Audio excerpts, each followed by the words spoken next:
High trader, फिर सब सभी लोग और एक नए वीडियो में बहुत बहुत स्वागत है। लास्ट मैंने एक वीडियो बनाया था क्वांटिकल के ऊपर, जहां पे मैंने ये दिखाया था कि अगर आप इंस्टेंट फंडेड अकाउंट लेते हैं 1250 का, तो वहां पे आपको क्या क्या ऐसे रूल्स फॉलो करना होगा ताकि आप विड्रॉल तक अपने अकाउंट को ले जा पाए। तो किसी भाई का रिक्वेस्ट था कि आप ना सेम क्वांटिकल की जैसे वीडियो बनाया था उसी तरह फंडिंग पिप्स की जीरो मॉडल का एक वीडियो बना दो। अगर आप फंडिंग पिप्स की जीरो मॉडल कोई अकाउंट बाई कर दो तो इसके अंदर क्या क्या ऐसे रूल्स है, हिडन रूल्स है जो आपको फॉलो करना होगा ताकि आप पे आउट तक जा पाए। क्योंकि हमें से बहुत कोई है जो फेज 1 फेज 2 क्लियर करना नहीं चाहता, वो डायरेक्ट इंस्टेंट फंडेड अकाउंट चाहता है। लेकिन भाई मैं आपको बता दूं, अगर आप बिल्कुल नए हैं एंड आप इंस्टेंट फंडिंग अकाउंट लेने के लिए सोच रहे हो तो यहाँ पे ना रूल्स थोड़ा सा हार्ड रहता है। अगर आप 2 स्टेप या 1 स्टेप का अकाउंट लेते हो वो थोड़ा सा इजी रहता है, लेकिन अगर आप इंस्टेंट फंडेड अकाउंट लेते हो ना, यहाँ पे आपको बहुत ही ज्यादा रूल को फॉलो करना होता है, क्योंकि यहाँ पे हर एक स्टेप में यहाँ पे रूल्स लगा हुआ रहता है। तो चलिए जानते हैं इसके बारे में, और डिटेल में मैंने एक पीडीएफ बना के रखा है सेम उसी तरीके से। यहाँ पे कौन से ऐसे रूल्स आपको फॉलो करना होगा ताकि आप लोग सेफली पे आउट तक पहुंच पाए। ठीक है,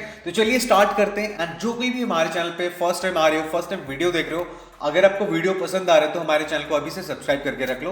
एंड यहाँ पे मैं जो पीडीएफ बना के रखा ना, ये पूरी एग्जाम्पल के साथ बना के रखा है ताकि आप इजीली हर एक पार्ट को अच्छे से समझ पाए।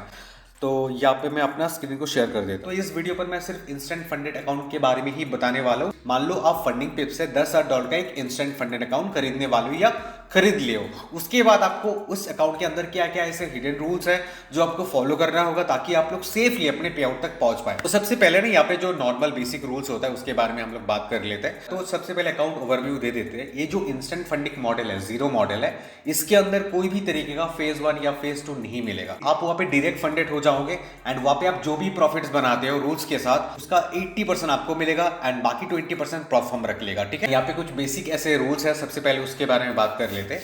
अगर आप इंस्टेंट फंडेड अकाउंट लेते हो यहाँ से, तो यहाँ पे ना आपको 7 प्रॉफिटेबल डे मेंटेन करना होगा। ठीक है, यानी कि आप मान लीजिए आज अकाउंट लिया है, ठीक है, एंड आपने आज थोड़ा बहुत प्रॉफिट बनाया, कल लॉस किया, उसके बाद फिर से लॉस किया, उसके बाद फिर से आपने प्रॉफिट बनाया, तो आपका 2 दिन काउंट हुआ प्रॉफिटेबल डे। ऐसे आपको ना और 5 दिन ट्रेड करना होगा जहां पे आप प्रॉफिट कर रहे हो, मतलब कम कर रहे हो फिर भी आप प्रॉफिटेबल हो उस टाइम पे। उस हिसाब से यहाँ पे 7 डेज काउंट करा जाएगा। ठीक है, जब भी आप पे आउट रिक्वेस्ट करेंगे ना, उस टाइम से पहले आपको ये देखना होगा कि मेरा 7 प्रॉफिटेबल डे है या नहीं। मेरा 5 दिन में तो टोटल प्रॉफिट नहीं हुआ है। अगर 5 दिन में आपका टोटल प्रॉफिट हो गया है, मतलब जो आप विड्रॉ करने वाले हो, उस टाइम पे आपको और 2 दिन ट्रेड करना होगा ताकि आपका 7 प्रॉफिटेबल डे मेंटेन हो पाए। ठीक है, आई होप आपको ये समझ में आ गया होगा। आप अगर $10,000 का इंस्टेंट फंडेड अकाउंट लेते हो फंडिंग पिप से, अगर आपको 7 प्रॉफिटेबल डे काउंट करना है तो एटलीस्ट 0.25% आपको प्रॉफिट बनाना होगा।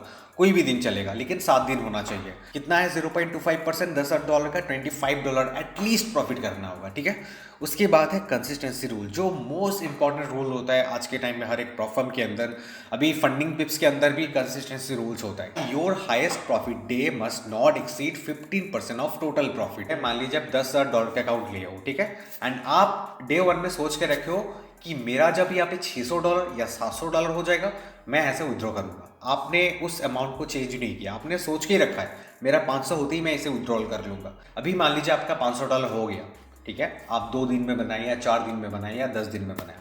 अगर $500 हो गया एंड आप 500 होते ही उसे विड्रॉ करने की रिक्वेस्ट कर रहे हो, उस टाइम पे आपको ये मेक श्योर करना होगा मेरा ये जो $500 हुआ है, ये $500 जितने दिन में हुआ है, मान लीजिए आपका $500 7 दिन में हुआ है, अभी आपको ये देखना होगा इन 7 दिनों में मेरा हर दिन का प्रॉफिट कितना परसेंटेज है। पूरे $500 का 15% से ज़्यादा ही या कम है।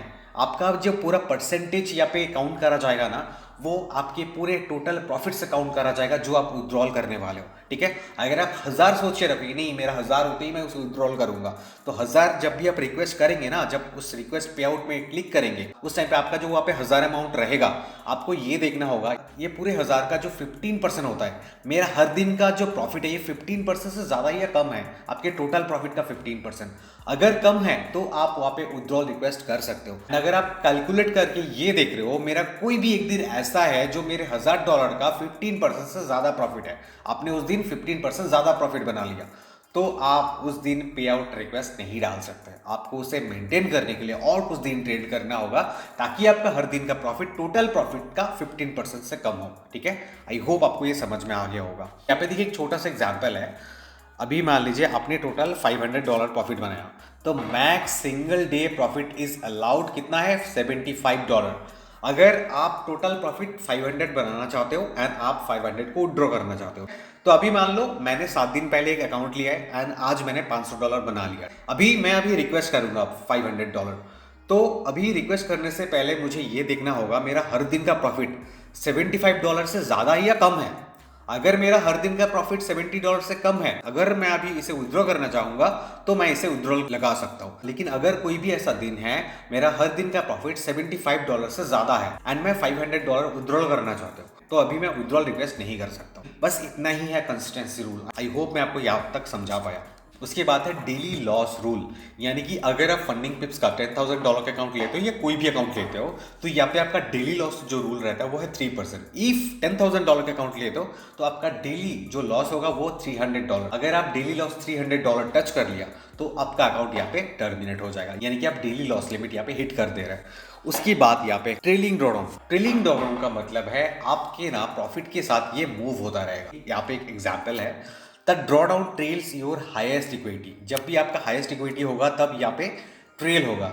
As profit increase allowed loss level moves up. जब भी आपका प्रॉफिट इंक्रीज होगा ना, आपका जो लॉस लेवल है वो मूव होगा। आपका मान लीजिए $10,000 का इंस्टेंट फंडेड अकाउंट है एंड आपने वहाँ पे $300 प्रॉफिट बना लिया, ठीक है। तो आपका मैक्स ड्रॉडाउन लेवल कितना होगा? 9785। यानी कि जब आपका फर्स्ट ड्रॉडाउन लिमिट था, यानी कि $500, यानी कि 10,000 का जो मैक्सिमम लॉस लिमिट होता है 5%, यानी कि यहाँ पे देखिए दिया हुआ है 5%। जब आप अकाउंट में ट्रेड नहीं करे हो, स्टार्टिंग फेज में हो, उस टाइप पे आपका मैक्स जो लॉस लेवल होगा $500, यानी कि आपकी इक्विटी अगर 9,500 में आ जाता है तो आप यहाँ पे मैक्स लॉस लिमिट हिट कर दे रहे हो। लेकिन यहाँ पे अगर आप $300 प्रॉफिट बना लेते हो तो आपका ड्रॉडाउन कितना होना चाहिए? तो आपका जो ड्रॉडाउन लेवल है 9,500 में, वो थोड़ा और इंक्रीज हो जाएगा। कितना इंक्रीज हो जाएगा? होना तो चाहिए $300, लेकिन 300 नहीं होगा, उससे $15 कम होगा, यानी कि 9,785 होगा। इससे ये ज़्यादा नहीं बढ़ेगा, ठीक है। उसके बाद है रिस्क पर ट्रेड। ये एक सेफ प्लान है। देखिए यहाँ पे मैं जो रिस्क बताऊंगा यहाँ पे, ये मैं एक एग्जाम्पल दे रहा हूँ, ठीक है। अगर आप इस हिसाब से यहाँ पे चलते हैं तो आपका अकाउंट यहाँ पे कभी ब्रीच नहीं होगा, ठीक है। लेकिन हम लोग इमोशन की वजह से हम लोग लॉस कर देते हैं या अकाउंट ब्लो हो जाता है, वो टोटली आपके ऊपर है। यहाँ पे मैं जो प्लान बताने वाला हूँ ना, ये जस्ट एक एग्जाम्पल है, ठीक है। किस तरह इस अकाउंट के अंदर हमें रूल्स को फॉलो करना होता है ताकि हमारे अकाउंट ब्रीच ना हो। यहाँ पे आप जो भी प्लान करेंगे ना, ये आपका खुद का डिसीजन होना चाहिए। रिस्क पर ट्रेड, यहाँ पे भी अगर आप फंडिंग पिप्स का $10,000 का अकाउंट लेते हो ना, तो यहाँ पे रिस्क पर ट्रेड लिमिट है। आप अगर पर ट्रेड में 0.25 या 0.5% रिस्क लेते हो तो आपका अकाउंट यहाँ पे सेफ रहने का ज़्यादा चांसेस है, ठीक है। Never risk more than 1% on a single trade, मतलब कोई भी ऐसा सिंगल ट्रेड मत लीजिए जहाँ पे आपका 1% का रिस्क हो जाए, ठीक है। यानी कि देखिए अगर आप 0.5% का रिस्क लेते हो $10,000 के अकाउंट के अंदर, तो आपका $50 का एसएल होता है, स्टॉप लॉस होता है, ठीक है। आपने कोई ऐसा एक ट्रेड लिया है जहाँ पे आप सिंगल ट्रेड में $50 का आप लॉस लेने के लिए रेडी हो, उससे ज़्यादा आप मत लो, $100 मत लो। तो इस तरीके से आप अपने अकाउंट के अंदर प्लान कर सकते हो, लेकिन आप ले सकते हो, टोटली आपके ऊपर है। अगर आप एक्सपीरियंस ट्रेडर है तो आपको पता है कि आपको कितना परसेंटेज रिस्क लेना है ना, वो टोटली आपके ऊपर है। उसकी बात है daily trading plan. Limit yourself to 1 to 3 trades per day. Stop trading after hitting daily profit और डेली लॉस। अगर आप सोच के रखे हो मैं डेली 2 से 3 ट्रेड करूंगा एंड हर एक ट्रेड में मेरा stop loss and take profit लगा हुआ रहेगा, ठीक है। तो वहाँ पे जो भी होता है, मेरा अगर टेक प्रॉफिट होता है या मेरा स्टॉप लॉस हिट होता है, मेरा 3 ट्रेड दिन में हो गया तो हो गया, उसके बाद मैं और ट्रेड नहीं करूंगा, नेक्स्ट दिन मैं ट्रेड करूंगा। तो ये होता है कुछ प्लान। जो एक्सपीरियंस ट्रेडर्स है वो इसी तरह अपना प्लान्स को करते हैं। तो यहाँ पे एक एग्जांपल देखिए, मान लीजिए आपका टारगेट है $30 to $50 profit per day and आपका टारगेट यहाँ पे हो गया और ट्रेड मत करिए वहाँ पे। एंड मान लीजिए आपने लॉस सोच के रखे कि मेरा इस ट्रेड में इतना ही लॉस होने वाला है एंड मेरा 2 ट्रेड ऑलरेडी हो गया, दोनों में मैं लॉस कर दिया, तो आप ट्रेड बंद करिए, आप नेक्स्ट दिन आइए। ऐसे तो बोलना बहुत ईजी होता है, लेकिन इमोशन को कंट्रोल करना बहुत ही ज़्यादा दिक्कत होता है, ठीक है। मैं भी अपने लिए जब प्लान्स बनाता हूँ, ऐसे कुछ प्लान्स बनाता हूँ, मेरा भी काफ़ी बार ऐसा गलती हो जाता है कि मैं दिन में सोच के रखूँ मैं 3 ट्रेड लूँगा, वह 6 से 7 ट्रेड हो जाता है। ये बहुत ही मुश्किल होता है इमोशन को कंट्रोल करना, बस यहाँ पे ही मास्टर करना होता है, तब जाके आप प्रॉफिटेबल ट्रेडर बनते हो। उसके बाद weekly trading plan. Trade only 3 to 4 days per week to avoid over trading. Focus on consistency, not speed. Example, अगर आप 4 दिन ट्रेड करते हो, आपके पास बहुत अच्छा सेटअप है, A+ सेटअप है, एंड आपने वहाँ पे एवरेज $40 प्रॉफिट बनाया, तो आपका वीक में $160 यहाँ पे होते। बहुत ही एक छोटा सा नॉर्मल सा प्लान मैंने यहाँ पे बताया, आप अपने हिसाब से इसको मॉडिफाई करना। ये बस मैं आपको एग्जाम्पल दिखा रहा हूँ, ठीक है, ताकि आपका अकाउंट यहाँ पे सेफ रहे एंड कोई भी ऐसा रूल ब्रीच ना हो अकाउंट के अंदर। News trading rules, news trading के बारे में इससे पहले भी मैंने बताया था, ये रहा वेबसाइट। इस वेबसाइट में आप विजिट ज़रूर करना। कोई भी प्रॉप फर्म में अगर आप ट्रेड कर रहे हो, ठीक है, अगर वहाँ पे न्यूज़ ट्रेडिंग अलाउड नहीं है तो आप यहाँ पे आके सारी चीज़ें देख सकती, कौन से डेट में हाई इम्पैक्ट न्यूज़ है, कौन से टाइम में हाई इम्पैक्ट न्यूज़ है, इस हिसाब से आप अपने ट्रेड को एग्जीक्यूट करना। उसके बाद weekend rule, all position must be close before market close on Friday. Friday market close होने से पहले आपकी सारी पोजीशंस क्लोज हो जाना चाहिए। उसके बाद never hold trades over the weekend, कोई भी वीकेंड आप होल्ड करने की सोच रहे हो बहुत कम लॉट साइज लेके, वो भी यहाँ पे मत करना।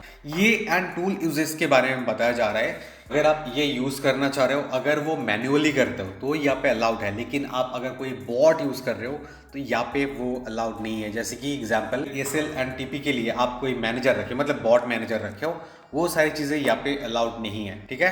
एंड इस अकाउंट के अंदर इनएक्टिविटी रूल है, अगर आप कंटिन्यू 30 डेज तक कोई ट्रेड पंच नहीं करते हो तो आपका अकाउंट यहाँ पे इनएक्टिविटी माना जाएगा। तो यहाँ पे ना मैं और एक एग्जाम्पल सेट किया था कि 14 डे पे आउट प्लान। अगर आप $10,000 के अकाउंट लेते हो, हर दिन मैंने जैसे कि बोला कि आपको ज़्यादा रिस्क नहीं लेना है, ज़्यादा प्रॉफिट भी नहीं बनाना है, आपको एक एवरेज में रहना है। जैसे कि अगर आप हर दिन $25, $30, $40 करके भी प्रॉफिट बनाए तो, हालांकि $10,000 के अंदर $30, $20 बहुत कम होता है, लेकिन ये बहुत ज़्यादा सेफेस्ट प्लान होता है, ठीक है। अगर आप इसको कंटिन्यू करते हो, ऐसे 8-12 दिन कंटिन्यू सेम चीज़ को रिपीट करते हो, $20, $25 लॉस होने से हो गया, आपने ट्रेड नहीं किया, दूसरे दिन आया प्रॉफिट हो गया आपका, आप ट्रेड बंद कर दिया, दूसरे दिन आया, इस हिसाब से अगर 2 से 3 ट्रेड करते हो कंटिन्यू 14-15 दिन तक, तो आपका मान लीजिए टोटल प्रॉफिट $400 to $600 ईजिली हो जाएगा, जिसे आप विड्रॉल कर सकते हो विदाउट एनी ब्रीचिंग रूल। हम में से बहुत कोई अपने ट्रेडिंग प्लान्स बनाते हैं, लेकिन सबसे इंपॉर्टेंट बात क्या है कि उस प्लान में स्टिक रहना, बस हमें इसी को मास्टर करना है। तो यहाँ पे देखिए क्या बताया जा रहा है, no revenge trading, no lot size increase. काफ़ी बार हम लोग ना एक लॉस होता है बिगिनर्स टाइम पे, बहुत ज़्यादा होता है कि हम लोग का एक छोटा सा लॉस हो गया, देन क्या होता है हम लोग अपने लॉट साइज को इंक्रीज कर देते हैं। मान लीजिए 0.02 से हम लोग गोल्ड में ट्रेड लिया है एंड वहाँ पे $10-15 का लॉस हो गया, तो हम लोग क्या करते हैं कि 0.04 से ट्रेड ले लेते हैं, लॉट साइज को इंक्रीज कर देते हैं। देन हम लोग सोचते हैं कि छोटे से मूव होने से मेरा ये जो $15 का लॉस हुआ था ये रिकवर हो जाएगा, उसके बाद मैं ट्रेड नहीं करूँगा। ऐसे भी बहुत सारे लोग ट्रेड करते हैं, मैंने खुद किया था, तो इस हिसाब से भी बहुत ज़्यादा लॉस हो जाता है एंड उसके बाद हम लोग अपने इमोशन को कंट्रोल नहीं कर पाते एंड और गलत डिसीजंस ले लेते हैं अपने उस अकाउंट के अंदर, है ना। तो ऐसे चीज़ें होता है। उसके बाद रेस्पेक्ट स्टॉप लॉस ऑलवेज। हम लोग काफ़ी बार क्या करते हैं, हम लोग एक टारगेट सेट करके रखे एक ट्रेड में एंड उसका हाफ क्वांटिटी भी जाता है ना, हम लोग उस प्रॉफिट को कट कर देते हैं, उसे टारगेट तक पहुंचने ही नहीं देते। लेकिन जब लॉस होता है हम लोग स्टॉप लॉस को ट्रेल करते रहते हैं और नीचे करते रहते हैं, काफ़ी बार स्टॉप लॉस को हटा देते हैं, तो ये भी एक बहुत बड़ी गलती है। तो इसीलिए जो भी स्टॉप लॉस आप सोच के रखे हो इस ट्रेड के अंदर, उस स्टॉप लॉस का रिस्पेक्ट करो एंड आप नेक्स्ट ट्रेड लो स्टॉप लॉस हिट होने के बाद। मतलब हम लोग जो भी प्लान बनाते हैं ना, जो भी डिसिप्लिन खुद के लिए बनाते हैं, अगर उसको हम लोग सही तरीके से फॉलो कर पाते हैं तो पे आउट यहाँ पे श्योर मिलता है। तो यहाँ पे मैंने क्या क्या बताया, 7 प्रॉफिटेबल डेज यहाँ पे आपको करना होगा, कंसिस्टेंसी रूल्स रिस्पेक्ट करना होगा, यानी कि आपका जो भी टोटल प्रॉफिट होगा उसका 15% से कम होना चाहिए आपका हर दिन का profit. No drawdown violation, मैंने आपको max drawdown and daily drawdown के बारे में बता दिया कि आपको दिन में कितना लॉस करना है एंड कितना आपको प्रॉफिट बनाना है, उससे ज़्यादा आप मत सोचो। उसके बाद मैंने आपको 14 डेज एक प्लान बताया एंड रिक्वेस्ट करने के लिए आपको तो 14 डेज वेट करना ही पड़ेगा। यहाँ पे आपका सारी चीज़ अगर फॉलो हो गए, जैसे कि कंसिस्टेंसी रूल्स, 7 प्रॉफिटेबल डे, ये सारी चीज़ें अगर मैच होता है एंड 14 डेज के बाद आपके पास एक विड्रॉल करने का बैलेंस होता है, तो आप इजीली वहाँ पे विड्रॉल रिक्वेस्ट कर सकते हो, ठीक है।